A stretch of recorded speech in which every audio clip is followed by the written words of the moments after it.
UPSC prep lab, आपकी तैयारी हमारी जिम्मेदारी। हेलो नमस्कार, स्वागत है इस सेशन में। मेरा नाम वसु कटारा है। I am going to teach the 9th class NCERT for economics in this lecture, जहां पे हमारे टोटल 4 चैप्टर हैं जो आपको इस एनसीईआरटी में पढ़ने होते हैं। एज अ बिगिनर आप सबको बेसिक्स से शुरू करना इसलिए ज़रूरी होता है बिकॉज जो लैंग्वेज है आपकी, जो बेसिक्स की जो फाउंडेशन, जो ब्रिज आपका बनता है इस एग्जाम के लिए, वो इस स्टैंडर्ड और बेसिक लैंग्वेज से ही बनता है जो 9th और 10th क्लास की एनसीईआरटीज में गिवन होता है। ऑल्दो हमारे पास 9, 10th, 11, 12 ये टोटल 4 एनसीईआरटीज होती हैं पढ़ने के लिए, but 9th is the foundation. 9th and 10th rather are the foundation, जो कि बिल्डिंग ब्लॉक बनते हैं किसी भी न्यू एस्पिरेंट और किसी भी बिगिनर के लिए। तो अगर आप पहली बार यूपीएससी की कोई प्रिपरेशन की वीडियो देख रहे हैं या अगर आप एक इंटरमीडिएट लेवल के एस्पिरेंट हैं, तो ये सेशन आपके लिए बहुत ज्यादा जरूरी होगा, जहां पे ये 4 चैप्टर 9th क्लास की एनसीईआरटी के, starting with the story of village Palampur, the people as a resource, poverty as challenge and food security in India, ये 4 चैप्टर आपके करने होते हैं, पढ़ने होते हैं आपको। एक छोटी सी बुक है, it is not a very bulky book, but yes it is important, ठीक है ना। ये पूरी सीरीज के अंदर 9, 10th, 11, 12 के अंदर पहली बुक होती है। इस पे कमांड बना लें तो आगे की बुक्स पे भी आपकी कमांड बन सकती है बहुत आसानी से। Starting first with the chapter, the story of village Palampur. Before we begin, who am I? I have been teaching the UPSC aspirants for the past 7 years, almost 7 years हो चुके हैं। मैं खुद graduate from Shri Ram College of Commerce SRCC, इसके साथ साथ मेरे पास 3 पोस्ट ग्रेजुएशन डिग्री है, MCOM from Delhi University, MA economics from IGNOU and MA sociology from IGNOU. So basically I have been teaching for many years. कई बच्चों को यूपीएससी क्लियर कराने में मैंने मदद करी है, हेल्प करी है, एंड डेफिनेटली ये वीडियो आपको भी हेल्प कर सकती है यूपीएससी के फाउंडेशन को स्ट्रॉन्ग करने के लिए, आईएएस बनने के लिए। So let's start right with the topic. Chapter number 1, the village of Palampur chapter है दोस्तों। चैप्टर एक हाइपोथेटिकल कहानी, हाइपोथेटिकल स्टोरी, एक हाइपोथेटिकल विलेज की बात कर रहा है दोस्तों। हम जहां जितनी जरूरत पड़ेगी वहां पे लिखेंगे भी, कई जगहों पे स्लाइड्स का, इमेजेस का, पीपीटीज का यूज किया जाएगा। क्वेश्चंस आपके लिए मैं लेकर आया हूं जिससे आपकी कमांड लैंग्वेज पे बन सके और आप हर एक बेसिक कॉन्सेप्ट को अच्छे से समझ सकें। First point, first thing which we are covering is the organisation of production. ये चैप्टर एक गांव की बात कर रहा है, एक मेक बिलीव विलेज की बात कर रहा है। आप खुद ही इमेजिन कर लो, कोई एक गांव है, गांव का लाइफस्टाइल इमेजिन करो, गांव के लोग इमेजिन करो, और इमेजिन करो कि वहां पे क्या क्या चीजें प्रोड्यूस होती होंगी। देखिए, हम ये चैप्टर का पहला पार्ट जो पढ़ने जा रहे हैं वो इसलिए पढ़ने जा रहे हैं कि प्रोडक्शन का एक्चुअली में मतलब है क्या, ठीक है ना, इसको समझ सके। प्रोडक्शन का एक्चुअली मतलब होता है to create, to create goods and services. Production का एक्चुअली मतलब या मकसद होता है to create goods and services. वही बात लिखी भी थी। और किसी भी चीज को प्रोड्यूस करने के लिए, कोई भी चीज बनाने के लिए, गांव है, गांव के लेवल पे बहुत चीजें चाहिए होती होंगी। एग्रीकल्चर कर रहे हो, उसके अंदर भी बहुत चीजों की जरूरत है। आप कोई फैक्ट्री, इंडस्ट्री छोटी सी चला रहे हो, छोटा बिजनेस चला रहे हो, उसके लिए भी बहुत चीजों की जरूरत है। तो बेसिकली किसी भी एक इकोनॉमी के अंदर कई सारे प्रोडक्शन के लिए चीजें चाहिए होती है, जिनको इकोनॉमिक्स में फैक्टर्स ऑफ प्रोडक्शन कहते हैं। कई सारे फैक्टर्स ऑफ प्रोडक्शन चाहिए होते हैं किसी भी इकोनॉमी के अंदर। वो कौन से होते हैं, कौन से टाइप के होते हैं? टोटल आपके 4 टाइप के फैक्टर्स ऑफ प्रोडक्शन है। आप कुछ भी कर रहे हो, आप एक बेसिक एग्जांपल ले लो। आप खेती कर रहे हो, आपके पास 5 बीघा जमीन है, राइट। 5 बीघा आपके पास जमीन है, तो आप खेती कर रहे हो इस जमीन पे। तो सबसे पहले आपके पास लैंड है। अगर खुद का नहीं होगा तो रेंट पे लेना पड़ेगा, किराए पे लेना पड़ेगा। ये एक नेचुरल रिसोर्स है जो नेचुरली अवेलेबल होता है। Of course land is available by nature itself, अभी हम बात करेंगे इस पे। और क्या चाहिए? इस लैंड पे काम करने वाले आपके अलावा कई और लोगों की जरूरत पड़ेगी। हो सकता है आपने कुछ लोगों को नौकरी पे रखा है, हो सकता है कुछ लोग आपके साथ काम कर रहे हैं मैनुअल लेबर के तौर पे, राइट। तो बेसिकली आपको स्टाफ की जरूरत है, वर्कर्स की जरूरत है जो आपसे सैलरी या वेजेस तनख्वाह के बदले काम करेंगे, ठीक है ना, सिंपल सा लॉजिक है। एक और इम्पॉर्टेंट पॉइंट ये है कि अगर आप ऐसा कोई भी काम कर रहे हो, हर काम में पैसा जरूर लगता है। तो लैंड तो लगी ही लगी, उसमें लेबर, लेबर मतलब वर्कर्स, वर्कर्स मतलब जो पैसे के बदले काम करेंगे वो लोग होंगे। इसके साथ साथ आपको कैपिटल, कैपिटल का मतलब है पूंजी, पूंजी का मतलब है पैसा, money, money which is required to conduct the business, finance basically. If it is yours, it's fine. If it is not with you, अगर आपके पास नहीं है पैसा, आप कहीं से अरेंज करके ला रहे हो, लोन लेकर ला रहे हो बैंक से, वहां से इंटरेस्ट मिलेगा ना आपको, ब्याज मिलेगा ना आपको। तो ये कैपिटल आपका तीसरा रिक्वायरमेंट है बिजनेस के लिए। और जो इंसान इतनी मेहनत मशक्कत कर रहा है कि वो इन सारी चीजों को जोड़ रहा है, लैंड को भी, अपने जमीन का इस्तेमाल कर रहा है, लेबर को भी, वर्कर्स को लेकर आ रहा है, कैपिटल को भी, पैसा भी लगा रहा है, तो उस इंसान को एंटरप्रेन्योर कहते हैं। जो सारी मशीन, जो भी टूल्स वगैरह, जो भी इक्विपमेंट्स वगैरह चाहिए वो सब अरेंज कर रहा है दोस्तों, उसको एंटरप्रेन्योर कहते हैं, और उसकी इस एक्टिविटी को एंटरप्राइज कहते हैं। तो ओवरऑल आपने मेरे साथ अभी 4 फैक्टर्स ऑफ प्रोडक्शन होते हैं ये समझा है, राइट। किसी भी इकोनॉमी के अंदर इन 4 फैक्टर्स ऑफ प्रोडक्शन के बिना कुछ भी प्रोड्यूस हो पाना पॉसिबल ही नहीं है, right. Without them you can not produce anything. You require these 4 things always: land, labor, capital, and entrepreneurship. आपने चारों चीजें अरेंज कर ली, आप कोई भी बिजनेस, कोई भी इकोनॉमिक एक्टिविटी कर सकते हैं। तो इन चारों को जोड़कर मिलाकर एक टर्म से बुलाया जाता है जिसको हम कहते हैं factors of production. Factors, factors होते हैं जो किसी चीज के लिए important, factor important part play करते हैं। किसी भी चीज के प्रोडक्शन के लिए जो इंपॉर्टेंट पार्ट प्ले करता है वो होता है land, labour, capital and entrepreneurship. तो फैक्टर्स ऑफ प्रोडक्शन, ये हमारा ये टॉपिक है जो हम पढ़ रहे हैं। 4 requirements. Land, it is a natural resource. जमीन पे कई बारी हो सकता है छोटा सा तालाब हो, वो भी आपका रिसोर्स है। हो सकता है एक जंगल हो, जंगल में आप लीव्स वगैरह, जैसे तेंदू लीव्स होती हैं, तेंदू लीव्स का नाम सुना है, उनको बेच सकते हैं, वो आगे अलग अलग इंडस्ट्रीज में यूज होती हैं। ऐसे ही आप जंगलों से शहद प्राप्त करते हैं, हनी, तो वो भी आपके लैंड का ही पार्ट है दोस्तों। या आपके जमीन में कोयला निकलता है, मिनरल्स, वो भी आपके नेचुरल रिसोर्सेज लैंड के साथ ही है, जिसका आप यूज करके कुछ ना कुछ प्रोडक्शन करते हो। Capital, capital either it is yours और यू अरेंज इट, मैंने बताया था। मनी, उस मनी से ही आप कोई बिल्डिंग खरीद रहे हो, कोई मशीन खरीद रहे हो, कोई टूल खरीद रहे हो, कोई जनरेटर खरीद रहे हो, कोई टरबाइन खरीद रहे हो, कोई कंप्यूटर खरीद रहे हो।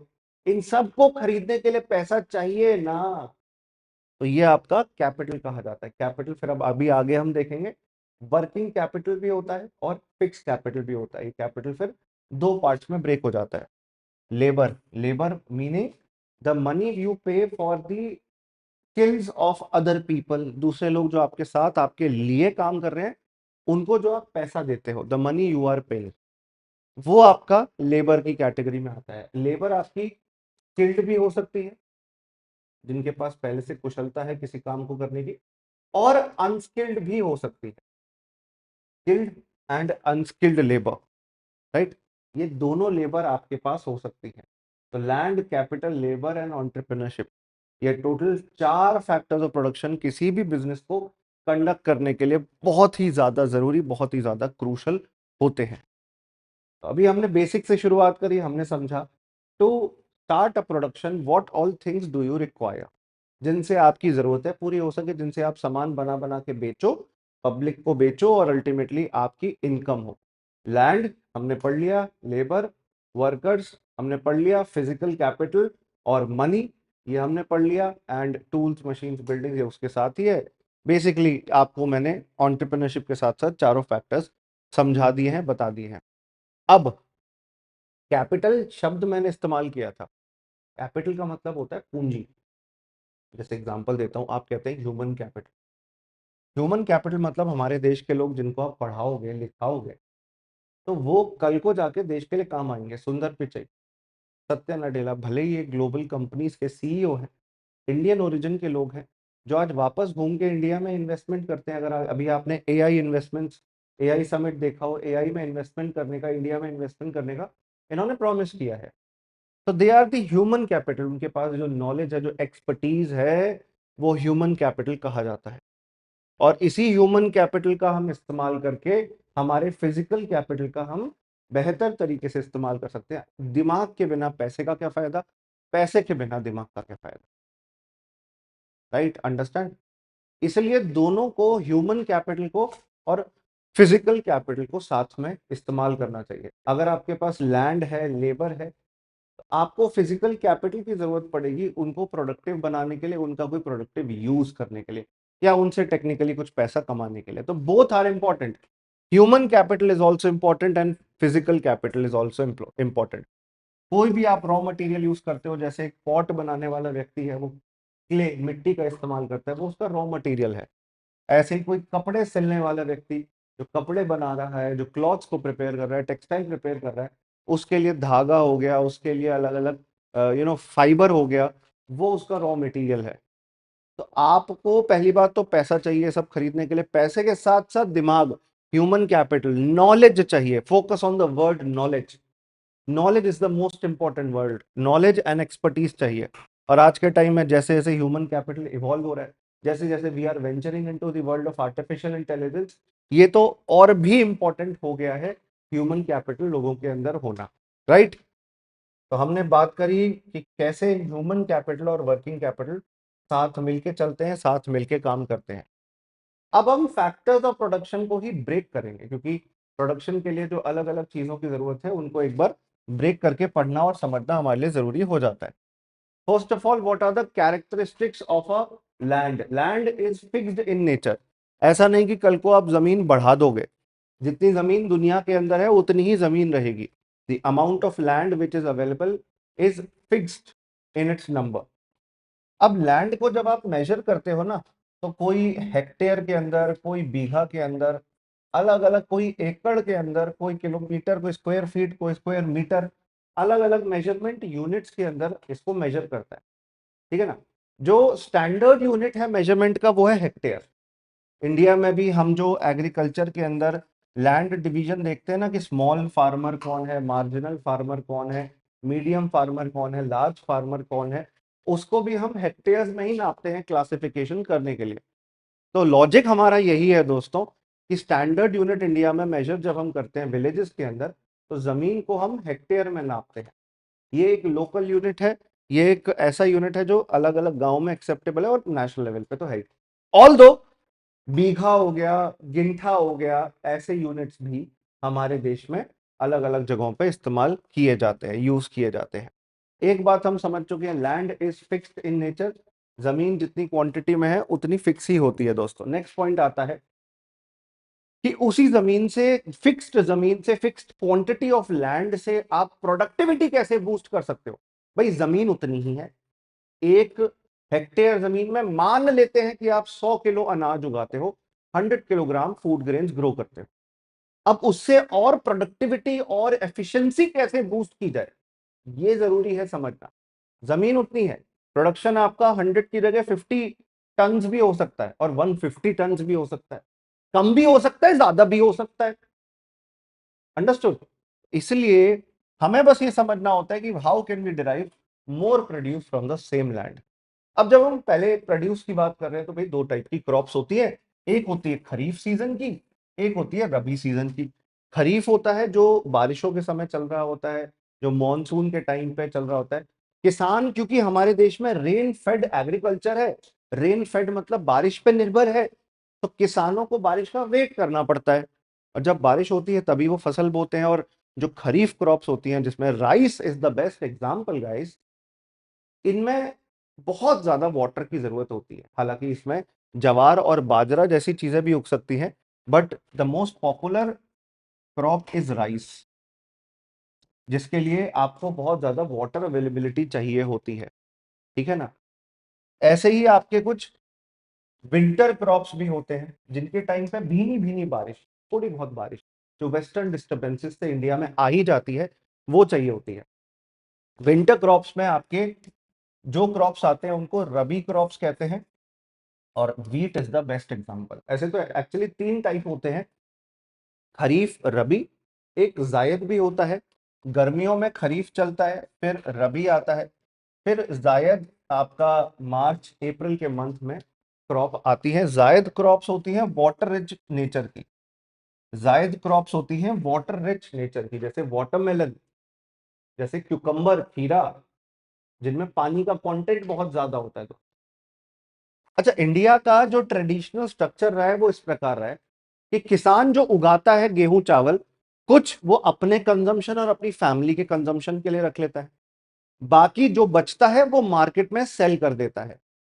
तो हम ऐसी क्रॉप्स को फूड क्रॉप्स कहते हैं। कुछ क्रॉप्स फूड क्रॉप्स होती हैं, कुछ क्रॉप्स कमर्शियल क्रॉप्स होती हैं। दो टाइप की क्रॉप्स हैं, एक है आपकी फूड क्रॉप्स और एक होती है आपकी कमर्शियल क्रॉप्स।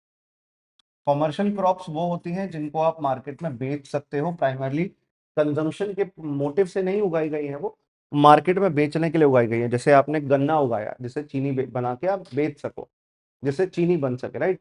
शुगर केन जो होती है, शुगर केन मतलब गन्ना, वो नॉर्मली हार्वेस्ट साल में एक बार ही होती है, साल में एक बार ही ग्रो होती है एंड हार्वेस्ट होती है, वंस अ ईयर।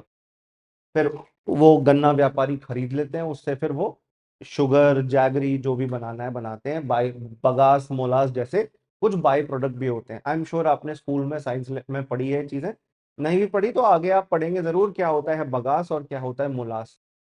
बट अभी के लिए आप ये समझ लीजिए कि शुगर केन एक कमर्शियल क्रॉप है जिसको कमर्शियली सेल करने के लिए ग्रो किया जा रहा है। पर अब आपका एक सवाल होगा, सवाल बहुत अच्छा होता है, हर बच्चे का ही होता है, why farmers are able to grow 3 different type of crops in a year? क्यों, किस वजह से? हमेशा से तो ऐसा था नहीं। तो आज हमारे किसान साल में 3 क्रॉप्स कैसे ग्रो कर रहे हैं, खरीफ, रबी, जायद, कैसे? देखिए, हमने वेल डेवलप्ड इरिगेशन सिस्टम बनाया है। इंडिया में आज़ादी के तुरंत बाद ही भाखड़ा नांगल डैम बनाया गया, Damodar valley project, river valley projects बनाए गए, ताकि हम रिवर वाटर को हार्नेस करके गांव की तरफ भेज सकें, जहां पे वाटर की जरूरत है एग्रीकल्चर पर्पस के लिए। हमने कई सारे कनाल बनाए, कनाल इरिगेशन इंफ्रास्ट्रक्चर इंडिया में क्रिएट किया गया, और उसके थ्रू वाटर अवेलेबिलिटी लोगों तक प्रोवाइड करी हमने। इसके साथ साथ कई सारे इनिशिएटिव चलाए, सब्सिडीज चलाई, जिनके माध्यम से हैंड पंप और बोरवेल यूनिट्स हर खेत में लगे। हैंड पंप और बोरवेल से एज वेन यू रिक्वायर, जब आपको चाहिए तब पानी मिल जाता है। हैंड पंप चलाया, बोरवेल चलाया, पानी निकला, सबमर्सिबल मोटर चलाई, पानी निकला, अंडर वाटर जो अंडरग्राउंड वाटर होता है, राइट, अंडरग्राउंड वाटर आपने निकाल लिया। तो basically it is a well developed system of irrigation which has improved the productivity in India. Apart from that, farmers have access to electricity. अब वो tubewell चलाने के लिए भी तो बिजली की जरूरत है, बिना बिजली के कैसे ट्यूबवेल चल सकता है?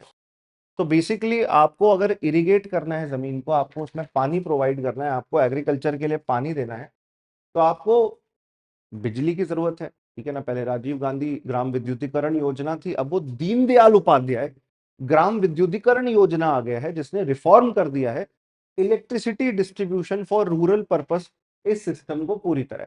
तो लॉजिक हमारा ये है कि किसान इन वेल फंक्शनिंग सिस्टम्स की वजह से इंडिया के अंदर फिलहाल साल में 3 क्रॉप्स ग्रो कर पा रहे हैं, जिससे हमारा ग्रॉस क्रॉप्ड एरिया बढ़ा है।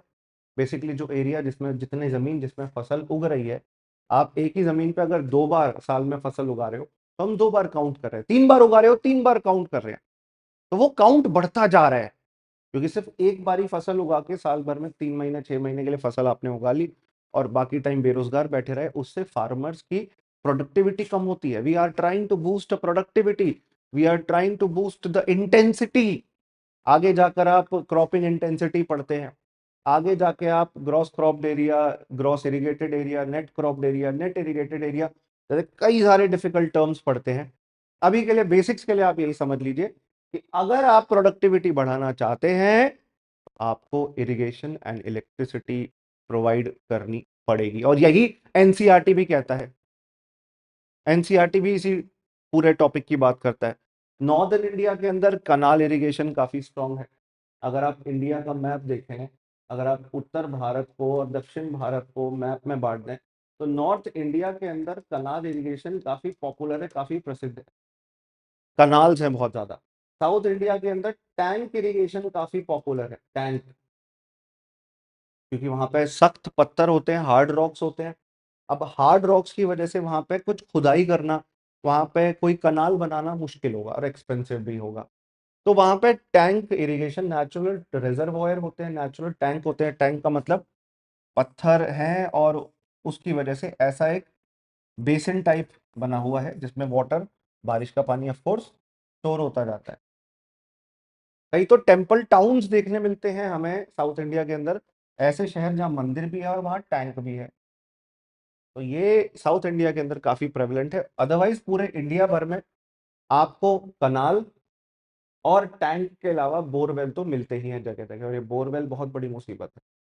तो बोरवेल तो अच्छी चीज है, जब चाहो तब पानी मिल जाता है, अच्छी भी है मुसीबत भी है। क्यों? क्योंकि पहली बात तो इन बोरवेल्स के अंदर quantity of water is has been steadily declining without recharge. हम पानी जमीन से निकाल तो ले रहे हैं, उसको रिचार्ज नहीं कर रहे हैं। सस्टेनेबल डेवलपमेंट की थ्योरी क्या कहती है कि अभी की पीढ़ी, अभी की जनरेशन का तो फायदा हो ही हो, आने वाली जनरेशन का भी फायदा हो। आने वाली जनरेशन का अगर फायदा करना है, उसके लिए आपको सबसे पहले सबसे पहले इंश्योर करना होगा कि भाई आप रिचार्ज करते रहें ग्राउंड वाटर, जमीन के अंदर जो पानी। और rain water harvesting is one of the best methods, best method. क्योंकि हर गांव में तो हाई लेवल ऑफ इरिगेशन हो नहीं सकता, कहीं पे कनाल है, कहीं पे बोरवेल है, हर जगह तो पॉसिबिलिटी नहीं है। साउथ इंडिया स्पेशली, जहां पे मैं बताता हूँ डेक्कन प्लेट्यू या हमारा सदर्न पेनिनसुला जो है, दक्षिण भारत, वहां पे तो वैसे ही बहुत प्रॉब्लम है, क्योंकि मैंने कहा हार्ड रॉक्स है। इसलिए दोस्तों, फार्मिंग इंडिया की आज भी बारिश पे निर्भर है। किसान बारिश पे निर्भर ना रहे, इसके लिए अलग अलग इनिशिएटिव्स हम चला रहे हैं। प्रधानमंत्री कृषि सिंचाई योजना started in 2015-16 is such a scheme जो इस प्रॉब्लम को दूर करना चाहता है। PMKSY, कृषि सिंचाई योजना।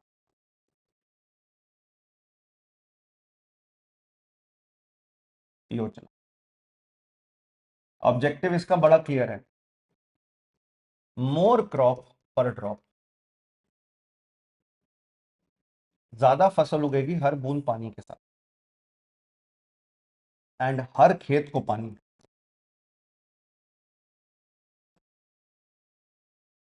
Providing water and irrigation to all the villages. जहां जहां पानी नहीं पहुंच पाया एग्रीकल्चर के लिए, वहां वहां भी हमें वाटर अवेलेबिलिटी इंश्योर करनी है। इसके अलावा और भी कई पार्ट्स हैं, सब कंपोनेंट्स हैं। Accelerated irrigation benefit program, command area development program, पर वो अभी के लिए इंपॉर्टेंट नहीं। अभी बस समझ लो कि कृषि सिंचाई योजना एक अशोर्ड इरिगेशन स्कीम के तौर पे भारत सरकार चला रही है इंडिया के अंदर, ताकि कल्टिवेटेड एरिया की मात्रा बढ़े। 50% of the country should be cultivated, 60% of the country, 70% of the country, 80% of the country, ऐसे सक्सेसिवली आप इंक्रीज करते रहें, जिससे बारिश के ऊपर डिपेंडेंसी फार्मर की कम से कम, मिनिमम से मिनिमम हो सके। अब एक डेटा पॉइंट दिखाना चाहता हूँ, ये एनसीईआरटी का डेटा पॉइंट है। एनसीईआरटी का ही डेटा पॉइंट है, और उसमें ऑफ कोर्स पुराना 2016-17 तक का ही डेटा दिया है इन्होंने। इन्होंने इसमें इतना ही डेटा दिया है। पहले आप इस इमेज को देखिए। ये डेटा पॉइंट हमको दिखा रहा है कि इंडिया के अंदर लैंड अंडर कल्टीवेशन कितना है।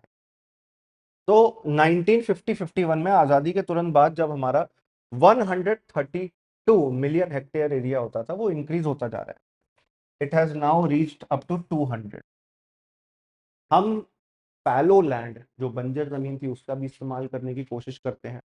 डेजर्ट लैंड, रेगिस्तान की जमीन का भी, जहाँ पे डेजर्टिफिकेशन होता है, उसको रिक्लेम करने की कोशिश करते हैं। तो इसलिए हम इंडिया का लैंड अंडर कल्टीवेशन बढ़ाने की कोशिश कर रहे हैं, और साल भर में मल्टीपल टाइम्स एग्रीकल्चर करने के लिए फार्मर्स को इंस्पायर कर रहे हैं।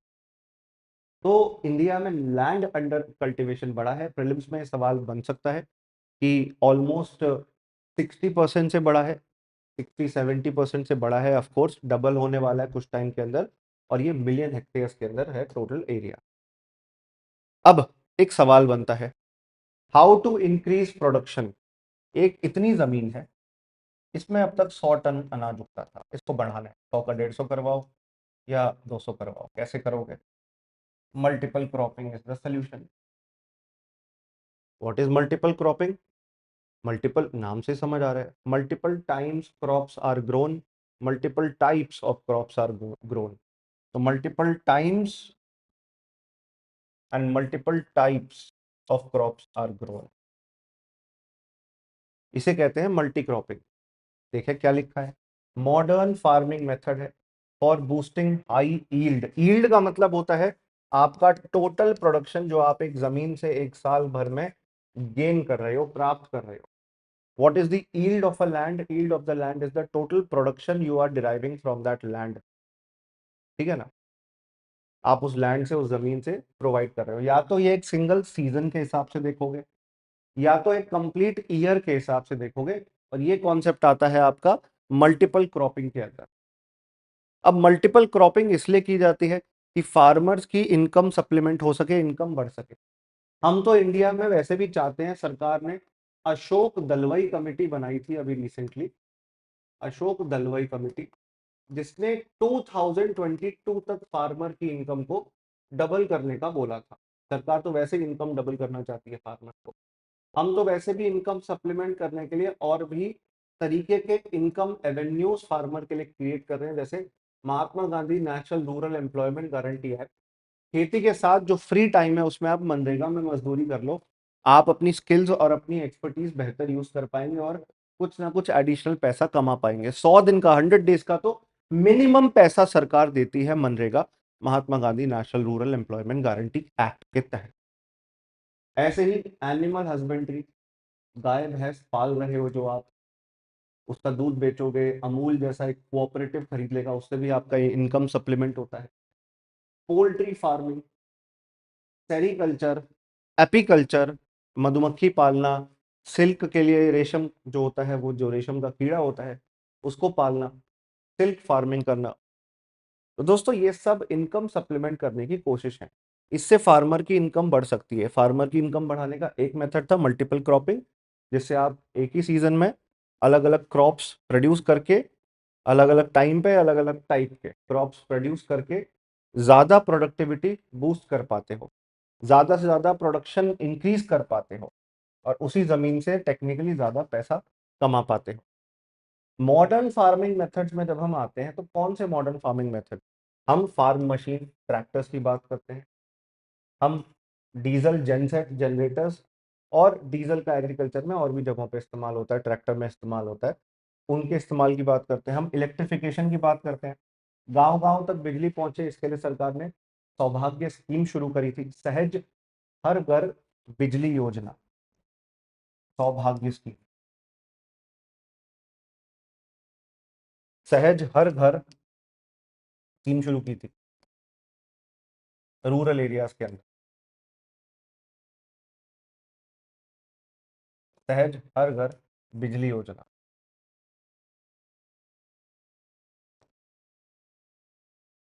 Right. Pump set, diesel pump set, generator pump set होते हैं सबमर्सिबल मोटर चलाने के लिए, इसके लिए हम सोलर पैनल अवेलेबल करा रहे हैं खेतों के अंदर। हम कोशिश कर रहे हैं सोलर पैनल, पीएम कुसुम योजना के तहत, कृषि उन्नति एवं उत्थान महाभियान, हम इंडिया में कुसुम स्कीम के तहत ये प्रोवाइड करने की, पीएम कुसुम स्कीम के तहत कोशिश कर रहे हैं।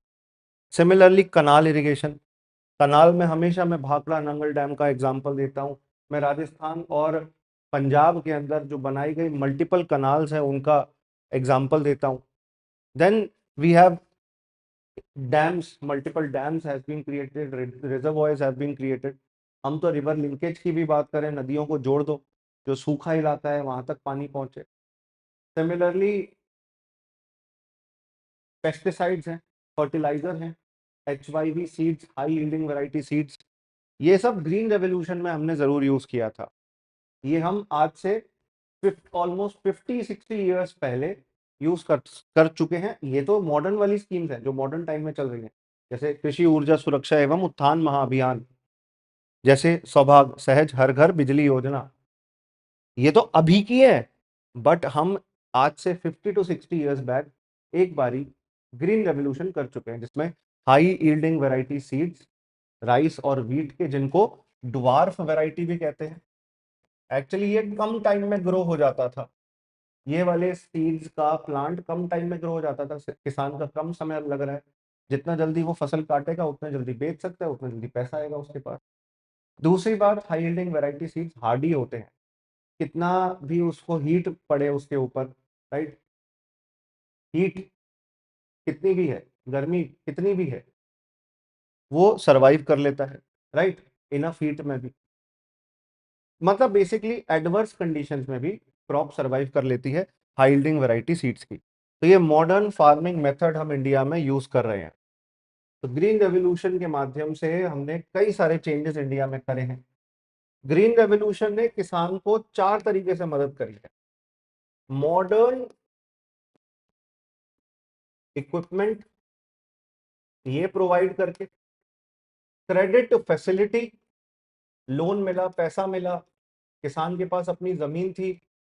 और ये शुरुआत भी इसलिए पंजाब, हरियाणा और वेस्टर्न यूपी से हुई, बाद में जाके साउथ इंडिया के अंदर भी ग्रीन रेवोल्यूशन फैला, जिसमें इन एरियाज के अंदर मोस्टली फार्मर्स के पास मनी अवेलेबल था, right, the money which was available was there, money available was there, loans थे जो सरकार से मिल जाते थे, जमीनें थी खुद की, और वो रिस्क लेने की एपिटाइट रखते थे। तो मॉडर्न इक्विपमेंट, क्रेडिट फैसिलिटी, फिर सरकार ने वाटर और इरिगेशन अवेलेबिलिटी कराने में खूब मदद करी। इरिगेशन फैसिलिटी, चाहे वो यमुना नदी का पानी हो, चाहे वो इंडस नदियों की ट्रिब्यूटरीज का पानी हो, वो अवेलेबल कराने की कोशिश करी। और ये सब गवर्नमेंट के सपोर्ट के तहत, because without government support this scheme wouldn't have flourished, जिससे हम इंडिया में आत्मनिर्भर सेल्फ सफिशिएंट बन सके।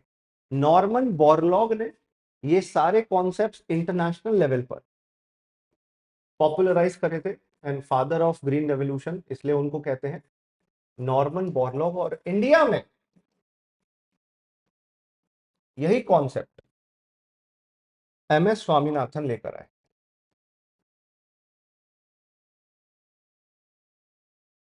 इंडिया में यही कॉन्सेप्ट MS स्वामीनाथन जी लेकर आए। यहाँ पे सरकार का 4 तरीके से multi faceted, multi pronged approach के तहत सपोर्ट फार्मर को दिया गया। मैंने बताया पंजाब, हरियाणा, वेस्ट यूपी सबसे पहले रीजन थे, बाद में जाके साउथ इंडिया के अंदर ये फैलता है, जहाँ पे इरिगेशन, चाहे वो ट्यूबवेल हो, चाहे वो कनाल के माध्यम से हो, high yielding variety seeds, chemical fertiliser, pesticide, tractor, modern equipments, वो हमने देखा, सीड्स हमने देखा, वो हमने इस्तेमाल किया। और इससे पहले तो व्हीट प्रोडक्शन, गेहूं का प्रोडक्शन बढ़ा, फिर राइस प्रोडक्शन बढ़ा, और आज हम आत्मनिर्भर बन पाए हैं। So much so that we were at the time of independence producing around 50 million metric ton of food grains, वो बढ़कर 300 मिलियन मेट्रिक टन से भी ज्यादा हो गया। इतना अनाज उगाते थे, इतना हो गया है, मल्टीपल टाइम्स इंक्रीज हुआ है। इस मॉडर्न फार्मिंग मेथोडोलॉजी को इंप्लीमेंट करने के बाद ही, ग्रीन रेवोल्यूशन के आने के बाद ही, ग्रीन रेवोल्यूशन के बिना ये संभव नहीं होता। ये हमारा ग्रीन रेवोल्यूशन का कॉन्सेप्ट है, प्लीज रिमेंबर दिस। अब हम चलते हैं लैंड सस्टेनेबिलिटी के ऊपर। लैंड के टॉपिक को इसके बाद हम खत्म कर देंगे।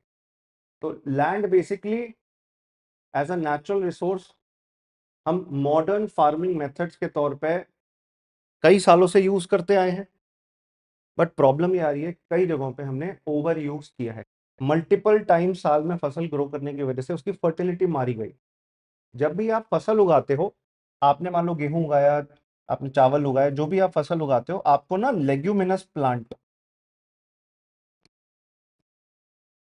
भी उगाने चाहिए, जैसे पल्सेस, दाल होती हैं। लेगुमिनस प्लांट या लेग्यूम्स जो है, उनकी जड़ों के अंदर नाइट्रोजन फिक्सेशन बैक्टीरिया होते हैं, उनके रूट्स के अंदर, प्लांट्स की रूट्स के अंदर नाइट्रोजन फिक्सेशन बैक्टीरिया होते हैं। और यही nitrogen fixation bacteria basically soil की फर्टिलिटी इंप्रूव करते हैं, नाइट्रोजन की मात्रा को रिप्लेनिश करते हैं। आपको पता है इंडिया में हम सॉइल की क्वालिटी को अगर देखते हैं, उसके न्यूट्रिएंट लेवल को अगर हम देखते हैं कि सॉइल के अंदर कितने अलग अलग न्यूट्रिएंट्स प्रेजेंट हैं, तो हम NPK, nitrogen, phosphorus and potash, इन तीनों को देखते हैं। इन तीनों के सप्लीमेंट्स भी ऐड किए जाते हैं, फर्टिलाइजर्स भी ऐड किए जाते हैं, जिसमें आपको यूरिया देखने मिलता है, नाइट्रोजनस फर्टिलाइजर होता है। ऐसे ही म्यूरिएट ऑफ पोटैश देखने मिलता है एंड डाई अमोनियम फोस्फेट देखने मिलता है। ये एडिशनली भी डाले जाते हैं खेतों में ताकि सॉइल की फर्टिलिटी और ज्यादा बढ़े, सॉइल और ज्यादा उपजाऊ बने। तो हमें अपने देश में लैंड की सस्टेनेबिलिटी को इम्प्रूव करने के लिए, land as a natural resource हमें बनाए रखने के लिए और लैंड का अच्छे से इस्तेमाल करने के लिए ये काम करते रहना चाहिए। Organic farming is one of the better reforms जो हम इंडिया में कर सकते हैं। ऑर्गेनिक फार्मिंग एक्सपेंसिव बहुत होता है और इंडिया का पहला स्टेट सिक्किम बना था जिसने ऑर्गेनिक फार्मिंग को कंप्लीटली अडॉप्ट किया था। नेशन वाइड लेवल पर ये पूरी तरह अडॉप्ट हो नहीं पाया क्योंकि फार्मर्स की उतनी इनकम कैपेसिटी नहीं है। Farmers are not there well और नॉट दैट वेल्दी और नॉट दैट रिच, इसलिए ऑर्गेनिक फार्मिंग अभी इंडिया में 100% अब नहीं कर पाए। इसलिए कई कई जगहों पे केमिकल फर्टिलाइजर का यूसेज अभी भी होता है और ये ग्रीन रेवोल्यूशन के जमाने से चल रहा है। एक अच्छा ऑल्टरनेट है जीरो बजट नेचुरल फार्मिंग का। पालेकर साहब के द्वारा ये कॉन्सेप्ट दिया गया था, जीरो बजट नेचुरल फार्मिंग, जिसमें आप खेती कर रहे हो, गाय है आपके पास, गाय का गोबर, गौमूत्र, ये खाद के तौर पे आप इस्तेमाल कर सकते हैं, खाद फर्टिलाइजर के तौर पे, क्योंकि उसके अंदर न्यूट्रिएंट लेवल काफी हाई होता है। ऐसे ही बहुत सारी चीजें, वास्प हो गया, बहुत सारी चीजें हैं जो आप यूज करते हैं in improving the conditions of farming in India, in boosting the agriculture standard in India. तो दोस्तों अब भविष्य ये है कि जो आपने कर लिया है अच्छी बात है, उसमें आपको सस्टेनेबिलिटी डालनी है कि फ्यूचर की जनरेशन के लिए प्रॉब्लम ना हो। जैसे आप ट्यूबवेल यूज करते हो, रिचार्ज करते रहो ग्राउंड वाटर को। हमारा सब सरफेस वाटर जो है, ग्राउंड वाटर जो है, वो इतना नीचे चला गया, ग्राउंड वाटर टेबल इतनी नीचे पेनिट्रेट कर गई है, 15 मीटर पे अब हमको बोरिंग करनी पड़ती है, खुदाई करनी पड़ती है। पहले 3 से 5 मीटर पे खुदाई करके पानी मिल जाता था, राइट। तो ट्यूबवेल इरिगेशन ने बहुत ज्यादा ग्राउंड वाटर को डिप्लीट किया है, ये सच्चाई है, ये रियलिटी है हमारे देश की। एनवायरमेंट डैमेज बहुत ज्यादा होता है, झूम कल्टीवेशन हो गया, या जो पराली जलाना होता है। पंजाब हरियाणा की एक मेन प्रॉब्लम है कि अक्टूबर नवंबर के महीने में हम देखते हैं परालियां जलती हैं, जो स्टेम, जो स्टॉक होता है किसी भी प्लांट का, उसको जलाया जाता है, उसको वही खेत में एज इट इज बर्न कर दिया जाता है, राइट। तो अगली फसल ग्रो करनी है, टाइम कम है, कम से कम टाइम में ऐसा करने के लिए ये किया जाता है। बाकी एनवायरमेंटल रिसोर्सेस हम धीरे धीरे डिप्लीट करते जा रहे हैं, खत्म करते जा रहे हैं, इसलिए आने वाली जनरेशन के ऊपर प्रेशर पड़ रहा है। Climate change, global warming is also a reality. जहाँ जिन जगहों पे ग्लेशियर्स मेल्ट हो रहे हैं, आइस कैप्स मेल्ट हो रही हैं, उसकी वजह से पूरे प्लेनेट पे इम्पैक्ट आ रहा है, टेम्परेचर राइज हो रहे हैं, फॉरेस्ट फायर इंडिया के जंगलों में लग रही है, लैंडस्लाइड्स हो रही हैं। तो ये हमारे देश के फार्मर्स को नेगेटिवली इम्पैक्ट करेगा। Flood condition, hello storm, cyclone storms, such condition, such disasters can reduce the level of income. कुछ डिजास्टर्स तो फिर भी आएंगे, बट कई सारे डिजास्टर्स एंथ्रोपोजेनिक हो गए हैं, मैनमेड हो गए हैं, जिसकी वजह से इंसानों की लेवल ऑफ इनकम कम होती है। इंसानों के द्वारा ही डिजास्टर क्रिएट करे जा रहे हैं। सॉइल फर्टिलिटी कम हो रही है, ये हमारे द्वारा क्रिएट किया गया है। मल्टीपल हम उसी जमीन को बार बार खेती कर करके हम उसकी फर्टिलिटी कम करते जाते हैं, right. We don't leave it fallow, we don't leave it idle for some time. इसके एक सोल्यूशन के तौर पे मैंने बताया नाइट्रोजन फिक्सेटिंग बैक्टीरिया, जिन प्लांट्स में, उन प्लांट्स को ग्रो करो, जिन प्लांट के रूट में, उनको ग्रो करो। तो ये आपका लैंड का पूरा कॉन्सेप्ट हमने समझा।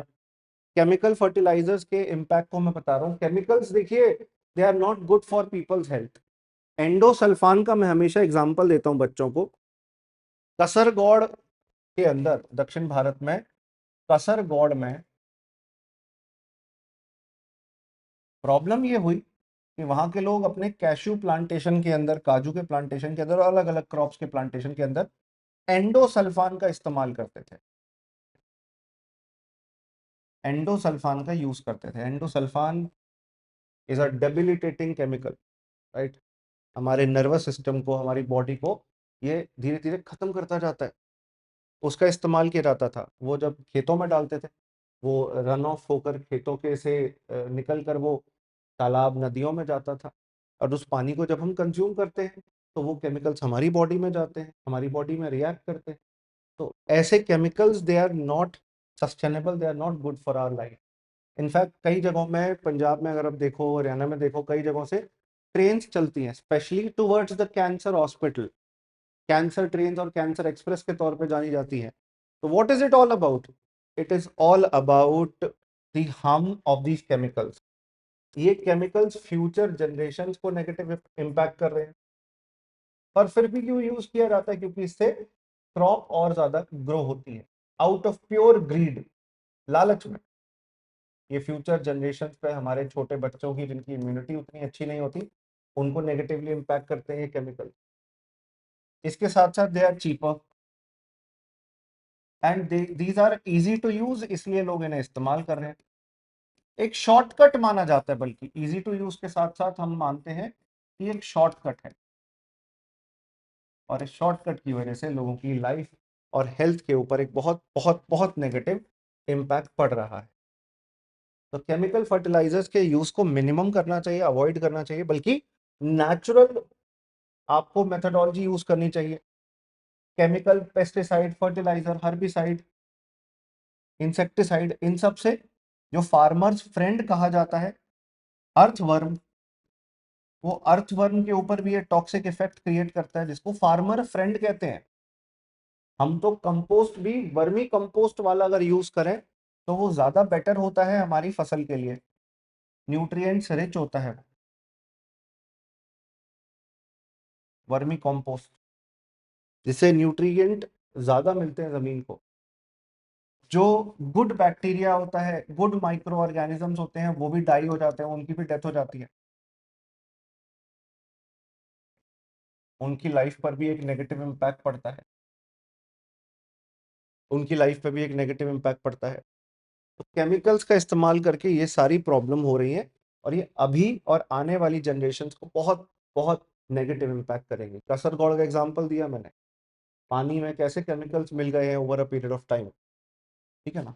इनकी जगह ऑर्गेनिक मेथड्स को, ऑर्गेनिक फार्मिंग को हमें यूज करना एट द मोमेंट सबसे जरूरी है, सबसे इंपॉर्टेंट है। तो हमने लैंड के बारे में ओवरऑल सब कुछ देखा। Labour, labour can be skilled and unskilled. Although skill development के लिए सरकार काफी सारे इनिशिएटिव चला रही है। लेबर के टॉपिक को अब हम जो नेक्स्ट चैप्टर 2 होता है ना, पीपल एज रिसोर्स, उसमें काफी अच्छे से कवर करते हैं। बट एक बेसिक बात बता दूं, स्किल्ड लेबर ज्यादा प्रोडक्टिव होती है अनस्किल्ड लेबर के मुकाबले। स्किल्ड लेबर ज्यादा प्रोडक्टिव होती है, और इंडिया के अंदर नॉर्मली हमारी पॉपुलेशन फार्मिंग के अंदर ऑलमोस्ट 50%, 40 to 50% पॉपुलेशन फार्मिंग में इन्वॉल्व है, खेती में इन्वॉल्व है। स्मॉल फार्मर्स हैं, वो अपने ही खेत पर लेबर प्रोवाइड करते हैं, सेल्फ एम्प्लॉयड है, उनके पास बहुत ज्यादा स्किल्स नहीं है। हम जो इंडिया में इनिशिएटिव चला रहे हैं, प्रधानमंत्री कौशल विकास योजना, national skill development centres, national skill development mission, इसके साथ साथ आजीविका योजना और कई सारी स्कीम्स चला रहे हैं। उसमें हम लोगों की स्किल डेवलपमेंट पे फोकस करते हैं, स्पेशली रूरल एरियाज के अंदर। अब ऐसे ही इंडिया में हम फार्मर्स को कैटेगराइज करते हैं अलग अलग कैटेगरी में। सबसे पहले आता है मार्जिनल फार्मर्स, और यहाँ पे हम हेक्टेयर्स के हिसाब से नापते हैं। मार्जिनल फार्मर्स होते हैं जिनका 1 हेक्टेयर से कम जमीन हो। फिर आता है सेकंड कैटेगरी, स्मॉल फार्मर्स की, जो 1 से 2 हेक्टेयर के बीच में जमीन रखते हैं। फिर आता है सेमी मीडियम, सेमी मीडियम जो है आपके 2 से 4 हेक्टेयर जमीन जितनी जमीन रखते हैं। Then we have medium farmers, medium farmers 4 से 10 hectare. And finally we have large farmers, जिनके पास मोर देन 10 हेक्टेयर लैंड होता है। इस तरीके से we categorize the Indian farmers into various different different types of categories. अब मैंने क्यों बताया, क्योंकि फार्मर भी एक नहीं है, एक टाइप का नहीं है। सरकार भी जब इनिशिएटिव चलाती है to help the farmers to boost their income, we basically try to help the small and marginal farmers the most, क्योंकि सबसे ज्यादा वल्नरेबिलिटी तो इनकी है। और कई तो होते हैं लैंडलेस लेबर, जिनके पास खुद की कोई जमीन है नहीं, वो दूसरों की जमीनों पे हायर्ड लेबर के तौर पे हायर होकर काम करते हैं। वो काम करते हैं as a hired labour on other people's land.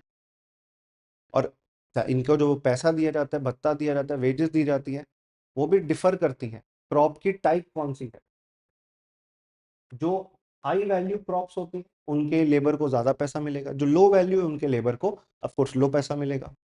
Reason पे भी डिपेंड करता है, आप किसी रिच और प्रॉस्परस स्टेट से हैं, पंजाब हरियाणा जैसे स्टेट से हैं, या किसी ऐसे स्टेट से हैं जहाँ पे अनएम्प्लॉयमेंट बहुत ज़्यादा है और जहाँ पे वर्कर्स को पैसा कम दिया जाता है, उनको तनख्वाह दिहाड़ी भत्ता कम दिया जाता है। तो यहाँ रीजन के हिसाब से और क्रॉप के टाइप के हिसाब से बहुत मैटर करता है कि कितना पैसा वर्कर्स को दिया जाएगा। और इसके साथ साथ farm activity, farm activity farm activity का मतलब है खेतों में आप कर क्या रहे हो, काम क्या कर रहे हो, कितने इंपॉर्टेंट रोल को प्ले कर रहे हो, काम क्या है आपका खेत में। तो इन तीनों पैरामीटर्स के बेसिस पर हायर्ड लेबर को पैसा दिया जाता है। ठीक है ना, फार्म लेबर्स को डेली वेजेस, डेली दिहाड़ी मिलती है। नॉर्मली तो यही सिस्टम चलता है, कहीं पे कुछ अलग सिस्टम हो तो अलग बात है। तो ये है लैंडलेस लेबर का कॉन्सेप्ट। हमने लेबर के कॉन्सेप्ट को समझ लिया है। वल्नरेबिलिटी अनस्किल्ड लेबर की ज्यादा होती है, दूसरे की जमीनों पे काम करने वाली लेबर की ज्यादा होती है। नेक्स्ट आता है आपका capital, land, labour and capital. और कैपिटल भी आपका दो टाइप का है, fixed capital and working capital. चलिए नेक्स्ट हमारा थर्ड पार्ट है फैक्टर्स ऑफ प्रोडक्शन के अंदर, that is the capital. Capital working capital भी हो सकता है, फिक्स कैपिटल भी हो सकता है। वर्किंग कैपिटल मतलब जो पैसा आप डे टू डे बिजनेस में यूज कर रहे हो बिजनेस को चलाने के लिए, जिसमें स्टाफ की सैलरी देनी है, रोजमर्रा के खर्चे निकालने हैं, वो वर्किंग कैपिटल होता है। दूसरा होता है आपका फिक्स कैपिटल। फिक्स कैपिटल मतलब जो बिजनेस में फिक्स्ड है, जैसे किसी बिजनेस के लिए कंप्यूटर, वैसे ही फार्मर के लिए उसकी जमीन, उसका ट्रैक्टर हो गया, राइट, लैंड हो गया, इक्विपमेंट हो गए, ये आपके उसके फिक्स कैपिटल के तौर पे आपको देखने मिलता है। Use it as the fix capital. अच्छा, पैसा अगर खुद का नहीं, मान लो ट्रैक्टर खरीदा, अगर खुद का पैसा नहीं था तो उधार पे लेना पड़ेगा। और कई जगहों पे इंटरेस्ट रेट कई बार बहुत हाई होते हैं, और कई जगहों पे मनी लेंडर्स जो है, ट्रेडिशनल मनी लेंडर्स, श्रॉफ, महाजन, सेठ, जिन जो भी जिस नाम से भी आप बुलाते हैं, वो बहुत हाई इंटरेस्ट चार्ज करते हैं। और कई बार सिक्योरिटी के लिए किसान की जमीन और उसकी ज्वेलरी भी गिरवी रखते हैं।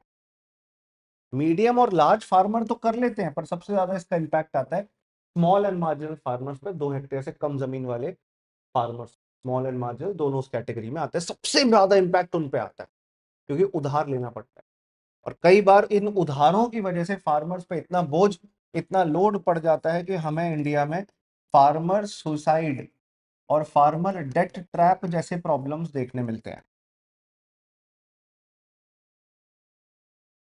फार्मर्स डेट ट्रैप जैसी प्रॉब्लम्स देखने मिलती है। तो ये ओवरऑल कैपिटल के अंदर हमने देखना था। और ये सब अरेंज करने के लिए कोई भी बिजनेस पर्सन प्रॉफिट का एक हिस्सा लेता है। अब पालमपुर को जो इमेजिनरी गांव की हम बात कर रहे थे, उसमें फार्म के अलावा भी नॉन फार्म एक्टिविटीज की भी बात की गई थी, जिसमें डेयरी सेक्टर हो गया, ट्रांसपोर्ट सेक्टर हो गया। पर ये ऑनेस्टली स्पीकिंग इतना हमारी अंडरस्टैंडिंग बिल्ड करने के लिए इंपॉर्टेंट है नहीं, तो इसको आप छोड़ सकते हैं। कुछ क्वेश्चंस। सबसे पहला क्वेश्चन आप देखिए, which of the following is an example of fix capital. Pause करिए और मैं इसके बाद आपको आंसर देता हूँ। आई होप सबने सॉल्व किया हो क्वेश्चन। इस क्वेश्चन का करेक्ट आंसर है C, tools and machine fix capital का एग्जांपल है। चलिए नेक्स्ट,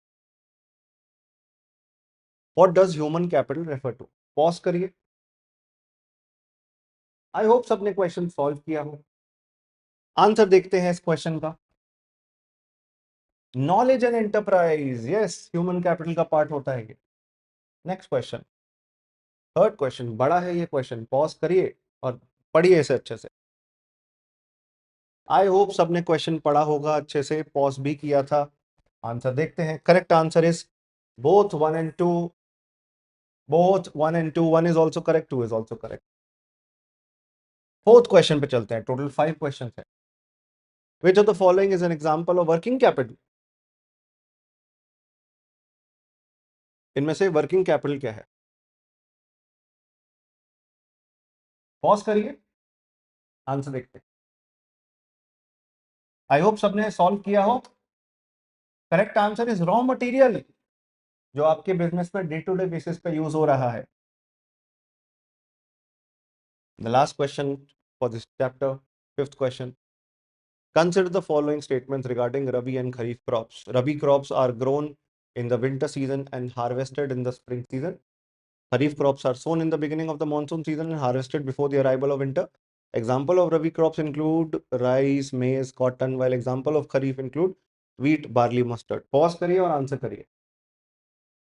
आई होप सबने पॉज किया हो। चलिए अब आंसर देखते हैं। करेक्ट आंसर है ओनली 2। ओके, क्या गलती हुई? रबी के अंदर राइस लिखा है, वो तो खरीफ का क्रॉप है।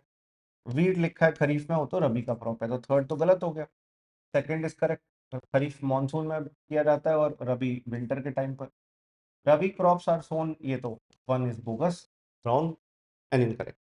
इसके साथ ही यहाँ पे हमारा चैप्टर 1 9th क्लास कंक्लूड होता है।